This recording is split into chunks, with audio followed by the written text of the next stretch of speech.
when one is in Rome, they must do what the Romans do. So here we are, first thing in the morning at Trevi Fountain. Now we did come here at 8 o'clock thinking, it's 8 o'clock, no one's gonna be here. Turns out there's at least 300 people here already. But look, it is what it is. It's an amazing place and it's a great way to start the morning doing your 24 hours in Rome. Check this out.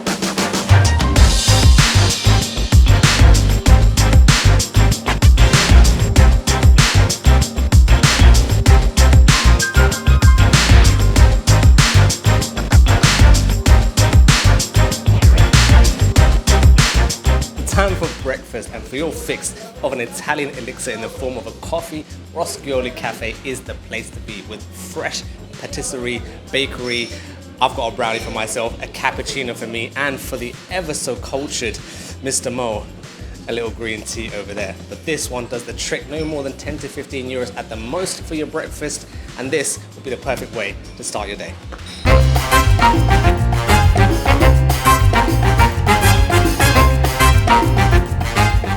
One of the most well-preserved buildings in all of Rome. Yes, we're talking about the Pantheon. Now, I won't delve too much into the history, but one thing I do want to know is a massive hole on the roof, which I was just confused by, but I just realized that is actually the connection between the temple and the higher gods. Tickets are about 5 to 10 euros a pop, and make sure you are reserving in advance, otherwise you'll be waiting in line for hours.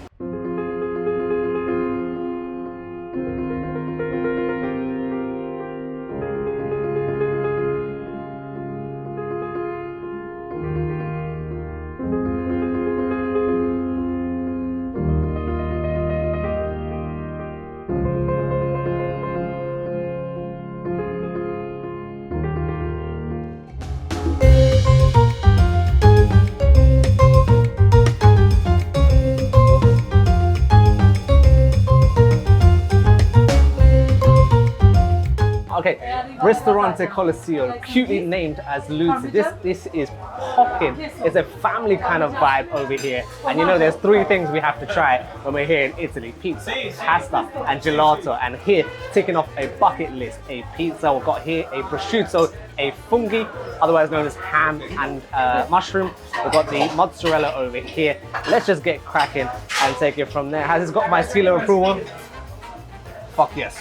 This is amazing to another level. The difference here is a true Italian pizza is never cut. You just gotta help yourself, get messy, and let's move on to the next location.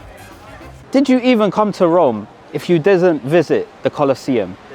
Didn't? No. It's a new word I invented. Didn't means didn't and isn't. Did you even come to Rome if you didn't visit the Colosseum? One of the biggest landmarks in all of Europe. All I can say is you have to come here if you're in the city. Now, what we got was a guided tour, which cost about £50 a person. Now, not only do we get a tour of the Colosseum, but we also got a tour of the surrounding monuments, a nice little history lesson with it, and as well as that visiting Palatine Hill, which is, as far as I know, the birthplace of Rome. If that's not a reason to visit, I don't know what is.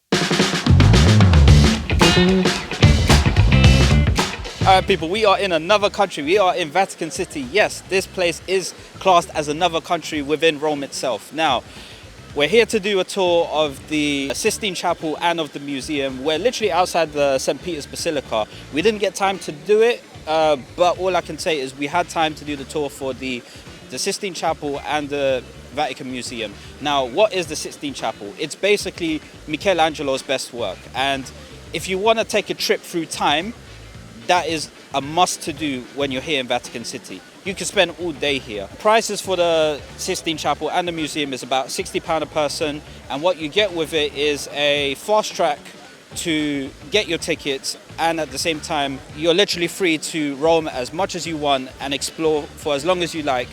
There is guided tours as well. They do pay a bit more, and there's audio tours as well, but you're adding a bit more to the price for what it is. But definitely come check this place out. You're here in Rome.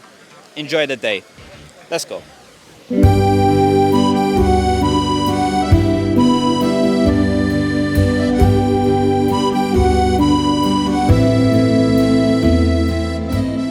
If you needed a moment or a sign to have gelato, help yourself right now. And if you're lucky enough to be in Rome, Giolitti is the place to be, all right? All kinds of desserts, gelatos, views, vibes, everything is the OG of the dessert game.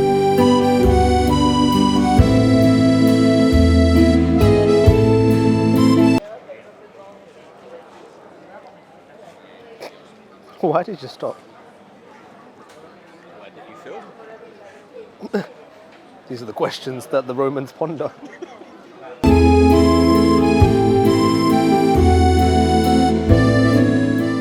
So, we started with lunch, we had pizza, then we had gelato. Finally, we're gonna have pasta, the holy trinity of Italy. If you did not have these three on your trip to Italy, you did not have the proper Italian experience. So here we are at Osteria Da Fortunata. So this is obviously a pasta shop, and all I can say is they've preserved their formula and their passion for cooking for over 100 years, since 1921. Even in the window, there's a lady making the pasta fresh from scratch. And all I can say is, while trying the food, how do I put it? You can copy the formula, you can copy the recipe, but you can't have the same sauce. And that's exactly what it is. The authenticity of the food is unmatched. And at 13K reviews on Google, you gotta check it out for yourself why it is.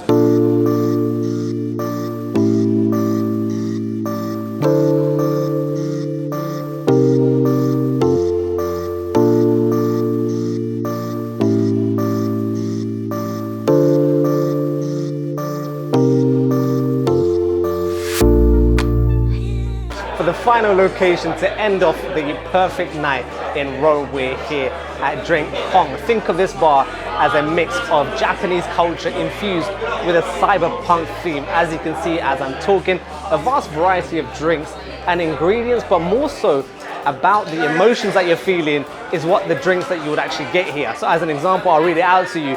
Something like where you want it as an unexpected or retro vibe, or if you're feeling literally adventurous and naughty, they've got a drink for you as well. All right, so I believe this will be the perfect night to kind of keep it chill after a long day of walking and leave it at that. And it'll be one of us for the outro at the airport.